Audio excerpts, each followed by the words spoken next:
한국 하면 대표하는 문화가 있습니다. 어떤 문화일까요? 한국 하면 대표하는 문화. 그렇죠. 빨리빨리. 맞습니다. 빨리빨리 나오지 않습니까? 무엇이든 빨리빨리 일을 처리하는 신속성이 아주 특화되어 있는 것이 바로 한국의 문화죠. 특별히 요즘처럼 한국을 넘어서 전 세계가 스피디한 시대를 살고 있는, 그래서 요즘 시대를 뭐라고 말씀하는 줄 아십니까? 초스피드 사회다라고 말합니다. 이런 정보화 사회 속에는 이 빨리빨리 문화를 가지고 있는 민족이 세계 문화를 주도하고 있죠. 그래서 우리나라가 지금 이 트렌디한 것을 트렌디 세터라는 표현을 외국에서는 쓰고 있습니다. 다시 말씀드리면 유행을 이끌어가는 나라다, 선도하고 주도하는 나라다라고 하는 말이죠. 그런데 요즘에는 이 빨리빨리 문화에 한 가지가 더 더해졌다고 합니다. 뭘까요? 빨리빨리 잘하는 것이라고 합니다. 그냥 단순하게 빨리빨리 일을 처리하는 게 아니라 빠르게 잘 처리하는 것이 중요한 시대가 되었습니다. 그래서 한국 사람들은요, 빨리빨리 하는 사람도 많고 일을 잘하는 사람도 많은데 정말 인정받는 사람들은 어떤 사람인가? 빨리 일을 잘하는 사람이다 라고 말합니다. 참 좋은 문화인 것 같습니다. 정말 이 시대에 아주 적절한 모습인 것 같기도 합니다. 그런데 중요한 것은 이러한 모습이 모든 것에 다 적용되는 것은 아니다라고 하는 사실이죠. 특별히 신앙함에 있어서는 적절하지 못한 모습인 것 같습니다. 말 그대로 빨리 잘 믿게 된다면 얼마나 좋겠습니까? 하지만 신앙은 그렇게 되는 것이 아닙니다. 가끔은 모든 것이 한꺼번에 확 바뀌는 사람들이 있습니다. 없지는 않습니다. 그런데 그러한 것은 굉장히 특별한 예외 현상이고요, 일반적인 모습은 아닙니다. 신앙생활 왜 그렇게 빨리 바뀌거나 잘 변하지 않을까요? 그것은 바로 세상에서 가장 변하지 않는 나 자신과 하나님의 뜻이 함께 어우러져야 하는 과정이기 때문입니다. 한때 한국 교회에 선풍적으로 불었던 바람이 있습니다. 어떤 바람일까요? 한국 교회는 항상 시대에 맞춰서 뭔가 캐치프레이즈가 있고요, 뭔가 무브먼이 있는 것 같습니다. 그런데 지금은 좀 뜸한데 한 10년 전만 해도 한국 교회 입만 열면 이거, 설교만 하면 이거, 주제가 분명히 있었습니다. 뭐였을까요? 초대교회로 돌아가자라는 운동이었습니다. 한 번씩은 다 들어보셨을 거예요. 이래서는 안 된다, 우리 신앙 이러면 안 된다, 어디 초대교회로 돌아가자. 아무래도 초대교회의 역사가 기록되어 있는 사도행전적 교회를 이야기했던 것 같습니다. 교회들의 모습을 거기에 기준으로 삼고 그 모습을 회복해야 한다는 선한 의도로 그렇게 했었겠죠. 그런데 신약 성경, 특별히 서신서를 읽어보면, 그리고 많은 초대교회들의 모습을 실상 우리가 성경을 통해서 접하게 되면 그들의 모습이나 지금 우리의 모습이나 별반 다르지 않다라는 것을 깨닫게 됩니다. 초대교회 그들이 가졌던 문제들이나 2000년이 지난 지금 시점에서 우리가 신앙생활하는 모습이나 그닥 그렇게 다른 모습이 없습니다. 여전히 동일하게 우리는 그때의 그 모습처럼 그렇게 어려워하고 힘들어하는 신앙생활을 하고 있습니다. 그렇게 또 극복하려고 애쓰고 노력했던 신앙의 문제들과 갈등들 다를 바가 없어요. 만약 우리가 글로 돌아가자, 그때로 돌아가자라고 한다면 지금까지 2000년 동안 행하셨던 하나님의 역사는 어떻게 되는 겁니까? 잘 한번 생각해 봐야 하지 않겠습니까? 그렇다면 우리는 이것을 통해서 무엇을 깨달을 수 있는가? 바로 신앙생활이라는 것은 인간이 가지고 있는 근본적인 문제를 해결할 때 풀릴 수 있다는 거죠. 초대교회가 되었던 지금 교회가 되었던 인간이 가지고 있는 근본적인 속성이 바뀌어지지 않는 한 그것이 여전히 지속될 수밖에 없는 ongoing problem이라는 것을 꼭 이해하시기를 원합니다. 어떤 분들이 이렇게 말씀하십니다. 예수님께서 오시면 다 바뀔 수 있지 않겠습니까? 여러분, 성경대로 읽으셔야 돼요. 성경대로 믿으셔야 돼요. 예수님이 오시는 그 상황이 있을지라도 안 바뀌는 사람은 안 바뀝니다. 예수님이 계셨을 때 바뀔 사람은 다 바뀌었죠. 예수님이 다시 오실 때는 뭐 하러 오시는 거죠? 심판하러 오시는 겁니다. 판단하러 오시는 거예요. 구원자로 오시는 것이 아니라 어떤 자로? 재판자로 오시는 겁니다. 근본적인 나의 인간적 문제가 해결되지 않는 것은 그 어떤 솔루션, 해결책도 강구할 수가 없는 모습이죠. 솔직히 말씀드립니다. 목회자로, 담임 목사로 성도들의 신앙이 빨리 잘 바뀌면 좋죠. 그 누구보다 그걸 바라는 게 제 기도 모습이지 않겠습니까? 그런데 성경을 찾아봐도 신앙은 빨리 잘 바뀐다라고 어디에도 기록되어 있지 않습니다. 그럼 성경은 뭐를 기록하고 있느냐? 신앙생활을 제대로 하는 것을 알려주고 있습니다. 그것이 무엇인가? 바로 오늘 본문 말씀 9절과 10절의 말씀이죠. 바로 옛사람과 그 행위를 벗어버리고 새 옷을, 새 사람을 입는 것입니다. 오늘 본문에서 우리가 집중해야 하는 표현이 있습니다. 바로 첫 번째, 뭐라고요? 옛사람과 그 행위를 벗어버리라 라고 하는 말씀입니다. 여러분, 믿음이 시작됐다고 해서 갑자기 새로운 복음이 내게 생명의 말씀이 되어서 전폭적인 나의 삶을 지배한다라고 생각하십니까? 아니요, 그렇지 않습니다. 내가 하나님을 만난다고 해도 여전히 나에게는 버리지 못한 죄성이 있습니다. 이것을 잘 설명하는 것이 뭘까요? 바로 금단 현상입니다. 내가 오늘 끊겠어 라고 끊어도 내 몸은 반응하고 있죠. 어떤 연예인이 방송에 나와서 이런 말을 합니다. 내가 담배를 끊으려고 금연껌을 씹었는데 어느새 이 금연껌을 10년째 씹고 있다고. 이게 원래 웃음 포인트인데 끊으려고 하는데 끊는 게 아니라 다른 것을 취한다라는 거죠.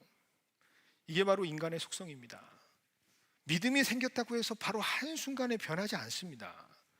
달라져야지, 이러면 안 되지 라고 하는 마음을 먹었을 뿐, 그렇게 생각을 했을 뿐, 그것이 행동으로 이어지기까지는 여간해서 쉬운 게 아니죠. 이것을 누구보다 잘하는 분이 계십니다. 누구실까요? 바로 우리 하나님이십니다. 그래서 오늘 말씀에 뭐라고 되어 있느냐? 옛사람을 버리라! 옛사람의 본성만 얘기하시는 게 아니라 뭐라고요? 옛사람과 함께 그 행위를 버리라, 벗어버리라 라고 말씀하고 있습니다. 새로운 생명, 십자가의 도, 하나님의 뜻이 성도를 완전히 지배할 때까지 무엇이 필요할까요? 시간이 필요합니다. 그런데 문제는 그 시간이 필요한 시간에 우리 심령 한쪽에서는 여전히 옛사람의 행위가 죽어지지 않고 계속해서 살아있다라는 사실이죠. 이것을 잘 알고 계시는 하나님께서 그래서 오늘 사도 바울을 통해서 선포하시는 겁니다.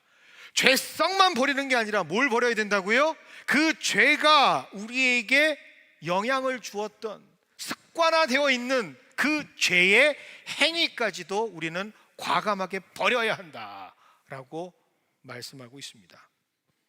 성도에게 필요한 것이 바로 이것입니다. 우리의 죄성과 함께 무엇을 버려야 한다고요? 우리가 그전에 가지고 있었던 죄악된 행위들까지도 우리가 과감하게 끊어내고 버려야 한다라는 것이죠.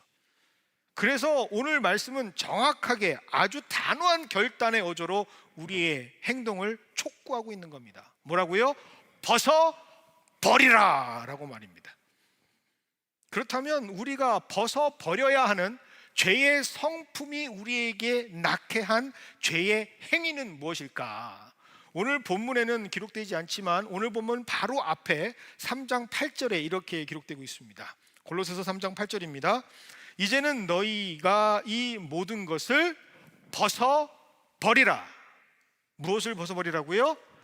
분함과 노여움과 악의와 비방과 너희 입에 부끄러운 말을 벗어버리라 라고 말씀하고 있습니다. 예수 믿기 전에는 얼마든지 다른 사람에 대해서 분노할 수 있죠. 분노 유발자가 분노를 유발하는데 당연한 거죠.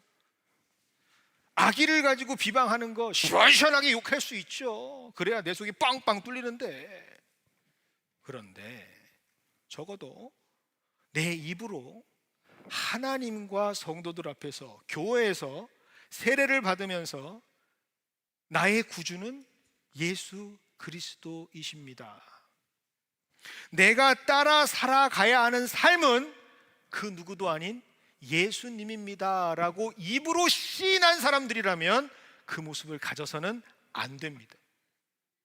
충분히 이해받을 수 있는 모습일지라도, 인간적으로 그럴 수 있다 할지라도 그게 안 돼야 하는 것이 정상이죠. 왜? 나는 옛사람이 아니니까요. 나도 모르게 생기는 분함, 노여움, 악한 의도와 비방, 여전히 나의 입속에는 누군가를 그렇게 원망하고 비난하고 있는 더러운 것으로 채워져 있다면 우리는 빨리 말씀을 통해서 내 스스로의 영적인 모습을 자각해야 합니다. 그리고 그것을 버려야 한다라고 오늘 성경은 말하고 있습니다. 그렇게 버리게 되면 우리는 어떤 모습을 새로 입어야 할까? 오늘 말씀은 그래서 새 사람을 입으라라고 선포하고 있습니다. 자, 입으라라고 하는 단어는 우리가 이해하기에 어려움이 없죠. 다 입는 거니까. 그런데 문제는 어디에 있을까요? 새 사람이라는 뜻입니다. 이게 도대체 뭘까? 새 사람을 입는다라는 게 뭘까? 그것이 바로 오늘 본문 말씀 12절의 말씀입니다. 그러므로 너희는 하나님이 택하사 거룩하고 사랑받는 자처럼 뭐라고요? 긍휼과 자비와 겸손과 온유와 오래 참음을 어떻게 해요? 옷 입으라 라고 말씀하시는 것이죠. 자, 그러면 오늘 이 5가지에 대해서 우리가 함께 알아야 되지 않겠습니까? 첫 번째, 긍휼은 뭘까라고 하는 것을 함께 나누겠습니다. 여러분, 이거는 좀 적어 두시면 더 좋을 것 같아요. 긍휼이란 뭔가 사람을 향한, 사람의 필요와 사람의 감정에 대해서 갖는 깊은 마음이라고 말합니다. 다시 말씀드릴게요. 사람을 향한, 사람에 대한, 사람의 필요와 슬픔, 마음들에 대해서 갖게 되는 깊은 마음이라는 뜻입니다. 그래서 요즘 말로 짧게 말씀드립니다. 공감하는 마음이라는 것이죠. 공감 능력, 공감하는 것을 말합니다. 자, 성경에서 이 대표적인 긍휼의 마음을 가졌던 사람이 있습니다. 누굴까요? 긍휼의 마음 하면 딱 떠오르는 사람이 있어야 됩니다. 누굴까요? 교회에서는 보통 하나님, 예수님, 성령님 하면 다 맞거든요. 근데 이 경우는 해당이 안 됩니다. 긍휼의 마음 누굴까요? 바로 선한 사마리아인입니다.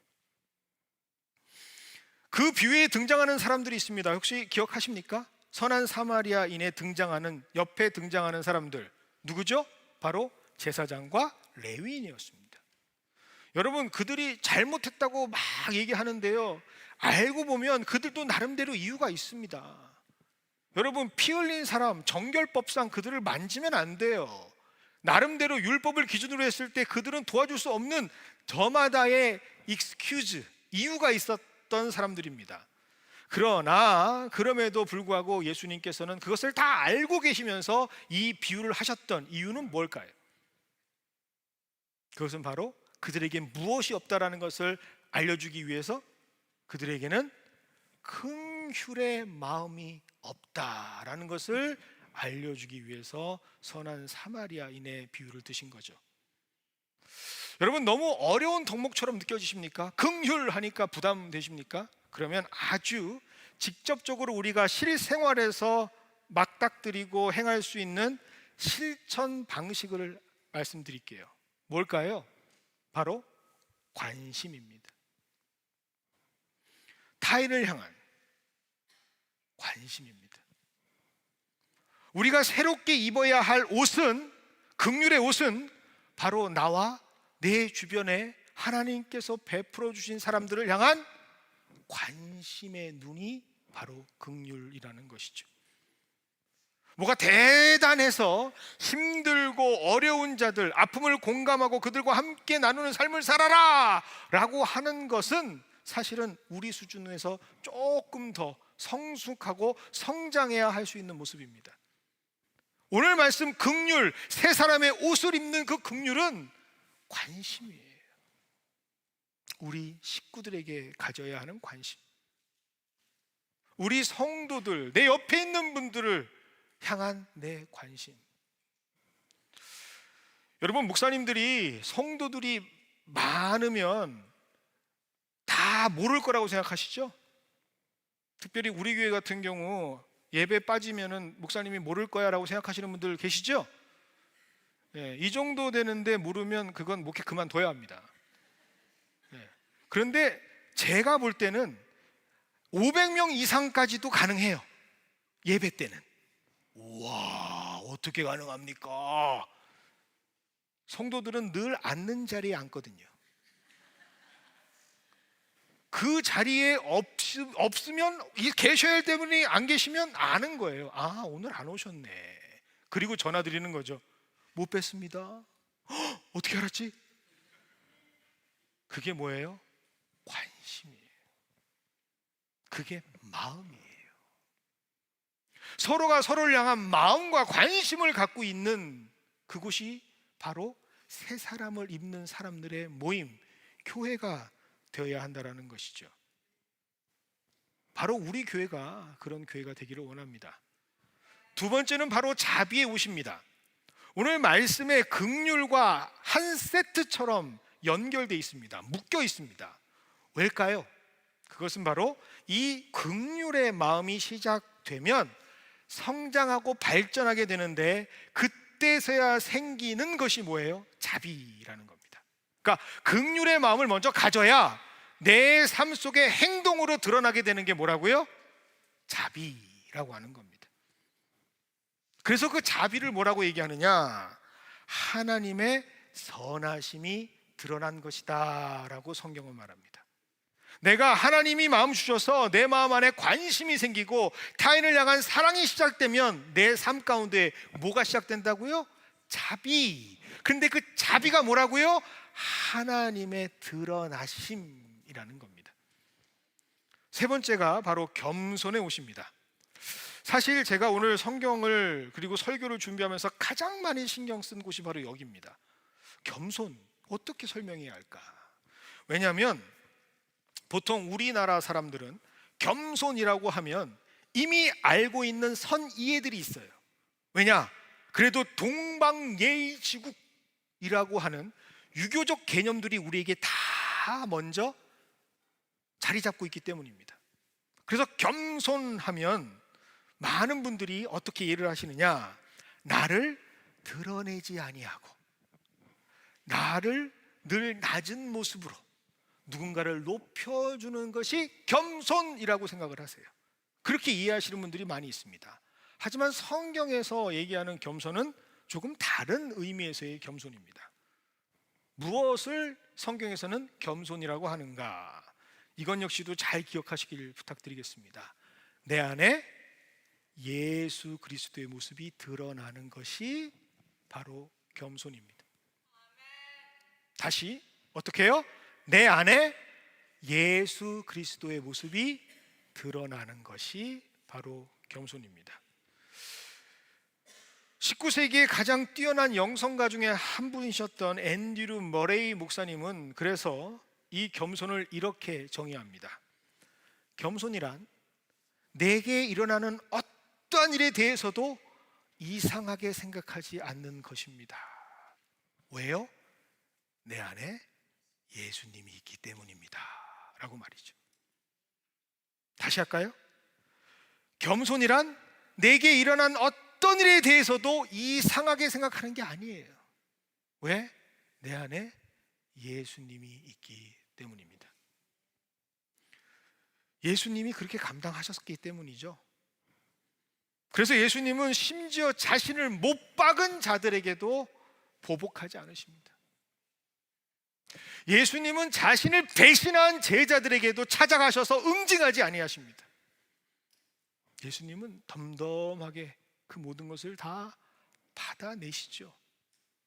그리고 오히려 그들을 향해서 축복하시고 용서하십니다. 그게 굉장히 중요한 우리가 입어야 할 옷이죠. 그런데요, 이게 쉽지가 않아요. 이게 정말 죄송한 표현입니다. 미치고 팔짝 뜁니다. 그래서 내 스스로 감당할 수 있는 일이 아니에요. 그러다 보니 옷을 입으라 했는데 내가 입지 못하니까 여기서부터 누가 개입을 하시죠? 하나님께서 개입을 하시는 거예요. 그리고 하나님이 그 겸손이라는 옷을 입도록 하십니다. 그런데 뭘 통해서? 십자가라고 하는 과정을 통해서 그 옷을 입게 하십니다. 그래서 교회에 신앙생활하다 보면 겸손하신 분을 만나면 10중 8구 100% 그 대부분의 인생에서 어떤 시절이 있었는 줄 아십니까? 이 십자가의 터널의 인생이 있었다라는 사실이죠. 하나님께서 계속해서 그를 십자가지게 하시는 과정이 반드시 있었다라는 거죠. 그런데 재미난 사실은 뭔지 아세요? 그 과정을 겪어갔던 분들이 입으로 하는 찬양입니다. 그 찬양이 무슨 내용일까? 찬송가 151장에는 후렴구에 이러한 찬양이 있습니다. 십자가 내가 처음 볼 때에 나의 마음의 큰 고통 사라져 오늘 믿고서 내 눈 밝았네 참 내 기쁨 영원하도다. 십자가를 받는데 괴롭고 힘들고 어려운 게 아니라 겸손해지는 거예요. 십자가 앞에 서면 자랑할 것이 없는 인생이 우리 인생 아니겠습니까? 십자가 앞에 서면 억울한 것이 없어요. 그렇게 하나님께서 겸손의 옷을 입혀주시는 거예요. 이번 추수감사절 연휴 때 제가 저희 아이들과 함께 모처럼 만에 그래도 이 DC에 왔는데 관광을 해봐야 되지 않겠냐 해서 성당 2곳을 다녀왔습니다. 저희 애들이 맨날 불만해요. 왜 우리는 관광을 가는데 교회를 가나? 뭐 목사 자식들은 어쩔 수 없다. 뭐 제가 관심이 거기에 있으니까. 그래서 교회를 데려가는데 한 녀석이 얘기합니다. 아버지, 그런데 왜 성당에는요 예수님이 달려 있습니까? 아, 목사 자식 같아요. 제가 얘기해 줬어요. 성당은 우리를 대속해 주신 예수님에게 집중하는 거야. 피 흘려 주신 예수님에게 집중하는 거야. 그런데 개신교는 아버지가 목사로 있는 리폼드 개신교는 그 십자가의 영광까지 함께 하는 거야. 그 십자가의 은혜도 보여주는 거야. 그래서 그 예수님이 가리워질 수 있는 그런 오해를 없애는 거야. 정말 하나님의 인도하심을 받은 사람들, 그들은 십자가를 보며 영광을 꿈꾸게 되는 것이죠. 그런 겸손의 옷이 입혀질 때 우리에게 자동적으로 따라오는 것이 바로 4번째와 5번째입니다. 바로 온유함과 오래 참음의 옷을 덧입을 수 있게 되는 것이죠. 자, 온유함과 오래 참음, 이것을 무엇을 기반으로 할까? 여러분 오늘 이것도 꼭 기억하셔요. 겸손의 옷을 우리가 입게 되면 하나님께서 우리에게 주시는 힘이 생기는데, 어떤 힘이 생기느냐? 인내할 수 있는 힘이 생깁니다. 우리가 인내할 수 있는 힘이 생깁니다. 그런데 대부분의 신앙하는 자들이 여기에서 실패하는 거예요. 여기에서 그 옷을 입지 못하고 어려워합니다. 저 역시도 마찬가지입니다. 저 역시도 온유해지기가 쉽지 않아요. 여러분, 제가 온유해 보입니까? 제가 오래 참아 보입니까? 통하시는 분들은 다 보일 겁니다. 네, 저 역시도 잘 안 돼요. 그런데 하나님께서 전폭적인 십자가의 과정을 통해서 겸손의 옷을 입히신 것처럼 신앙하는 사람들에게 이 온유와 오래 참음의 옷을 입히시는 방법이 하나 있습니다. 뭔지 아세요? 제가 경험한 방법입니다. 온유함과 오래 참음의 옷을 입고 있는 사람들을 인생에 확 개입시켜 주세요. 그들을 통해서 옷 입는 방법을 깨닫게 하시는 거죠.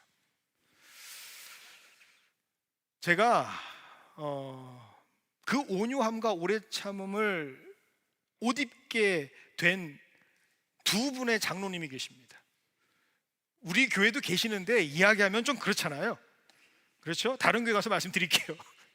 전에 있던 교회의 장로님들 두 분 중에 오늘 시간상 한 분만 말하겠습니다. 근데 이분은 어떤 모습을 갖고 계신 분이냐? 하여튼 자나깨나 눈만 뜨면 교회예요.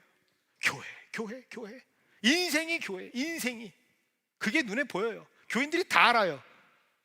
저분은 교회 없으면 못 산다라는 걸 알고 있습니다. 어여튼 문제가 생기면 그 자리에 항상 계세요. 어쩔 수 없이 안 계시면 그 마음이라도 전화를 계속 빗발치는 거예요. 목사님 어떻게 됐어요? 어떤 일이 벌어졌어요? 그 마음이 늘 교회에 계신 거죠. 평생 목회자 자녀로 살아오시면서 참 어렵고 힘들었을 텐데 그렇게도 교회를 사랑하시나 싶습니다. 인생에 단 한 번 불순종하신 적이 있대요. 그 불순종이 뭐냐? 아버지가 목사님이셔서 아들 목회하라고 서원을 하셨는데 그건 아닙니다 라고 얘기했다라는 거예요. 왜? 내 인생 보니까 난 목회자 감이 아닙니다. 영적인 교만이 있었던 거죠. 하나님이 택하시는 건데 자기가 판단하고 안 됩니다 라고 얘기했는데 깨닫고 보니 그게 큰 마음의 짐이었던 거예요. 그러니 평생 그 마음에 하나님을 향한 미안함과 죄송한 마음으로 교회를 섬기시는 거예요. 심지어 어느 정도냐? 여러분 septic 탱크라고 해서 정화조가 있지 않습니까?